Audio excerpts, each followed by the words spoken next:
Welcome back to One Newscast. I am Akshay Chawla, and in this show, we are going to discuss the political and governance problems that Cauvery is facing. The Isha Foundation claims to plant 242 crore trees under the campaign called Rally for Rivers. These trees will be planted along the lines of River Cauvery. The panel discussion on political and governance issues relating to Cauvery was hosted by News Minute editor Dhanya Rajendran. The members of the panel include Aaropan Iyakkam convener Jayaram Venkatesan, Henri Thipagne of People's Watch, and journalist Nityanand Jayaram. The discussion started with a question to Nityanand Jayaram. He spoke about 10 points to validate his claim. Some of the points that he made during his speech include that he believed that the math of the whole campaign was flawed. He also believes that very selective information is being put out to the public, which creates a different opinion rather than what the reality is. And he also highlighted the proximity of Sadhguru with politicians and celebrities across the globe. Agricultural area of Cauvery. So between the Rally for Rivers and that wondrous document of 654 pages, all of a sudden this 1 kilometer thing that they passionately argued for, has been abandoned. And a new concept called one-third, the magic number of one-third, I'm told, is to do with getting the 242 crores right, which probably is a mantra number. What is this? What are the dividends of this? Is it water in the river, which is what we were first told?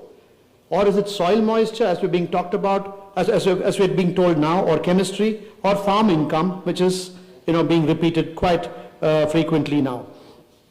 The third reason is that the science is not quite right, and I will not go into that because I've had people who are far more qualified like Jagdish, Mihir Shah, Srinivas and Suprabha talk about that. The fourth is the math is not right. And for this to be actually done by me is a bit humbling because my math is not very good. Now he says 242 crore trees over one-third of the Cauvery Basin. The Cauvery Basin is 80,000 square kilometers. A third of that is 24,200 square kilometers. And that would then translate to about 400 trees per acre of the Cauvery Basin.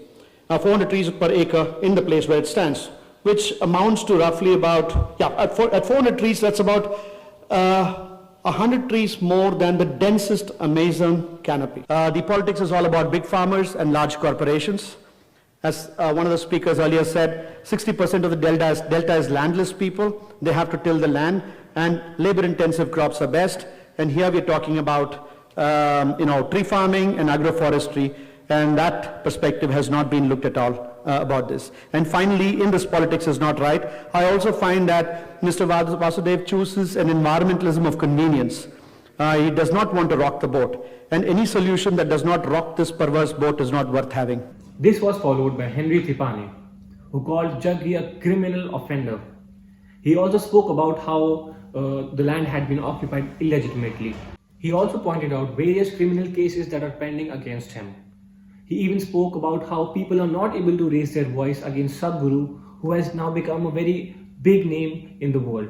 He has contacts with celebrity, he knows politicians, and has support even from the public. Now coming to Isha Foundation, let's come straight to Jaggi and his foundation. He is a criminal offender. Let us call him by how he needs to be called. He is a criminal offender. There are cases which are pending. There are governments which are supporting him. There are governments in the state which are supporting him. There are governments in the center which are supporting him. There are different ministries which are supporting him. There are retired judges of the High Court who have appealed why Modi ji should not have gone there in 2017. And in spite of the lock and seal order and the demolishing order, several writ petitions are pending before the High Court. I am surprised at the silence of the High Court and the speed by which the High Court is handling this matter. This is extremely clear that there is a conspiracy here between the judiciary, a conspiracy with this government of India, and a conspiracy with the state government. And all this is linked through religion which is being used, and that is extremely clear for the last 3-4 years. Two very important points that were covered by Jayaram Venkatesan were the illegal sand mining that is happening around that area and the depleting water levels of Cauvery. For them, that's not, when it comes to their company, they want accountability. They want accountability from their employees. But for us, As citizens, we pay our tax money to the government. It's this government which is responsible for maintaining the Cauvery, and we have seen there are plenty of issues. There is so many complex issues, and today the reason why as Isha says that a lot of these governments comes and supports them, it's because it suits them. It suits them very well because you are not questioning all the illegalities and all the corruption that is happening that is responsible for this kind of situation that we see in Cauvery today. I mean, look at the issue of sand mining that that we are seeing in Cauvery. How many people have died because of fighting sand mining in Cauvery? After the panel discussion, our reporter Purnima spoke to Nityanand Jayaram and asked him to elaborate on the restoration of Cauvery. It depends on whether you're going to do too little and whether you're going to do it too late. No matter how urgent the situation is, you cannot sacrifice sense.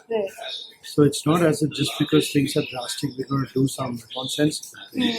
Like what you said inside Right. the war. So, I mean, things like climate emergency or an emergency over here should prompt us into action, but that doesn't mean that we cannot sacrifice sense over speed. Absolutely.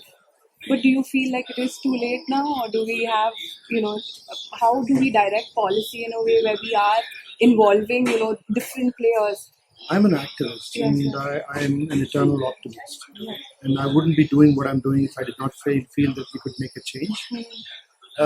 The reason why speed is kind of problematic in this is because the first thing to be sacrificed in speed is consultation and taking people into confidence. Yes. And the first people that get left out are the people who need to be consulted the most, because these are the people who have the most sense, who live close to the ground. Yeah. And so it is not just because they are likely to be affected, but because these are the people who can offer you the real solutions.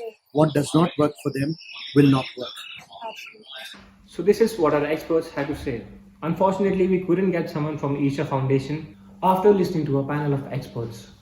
It makes one question their rationality to think.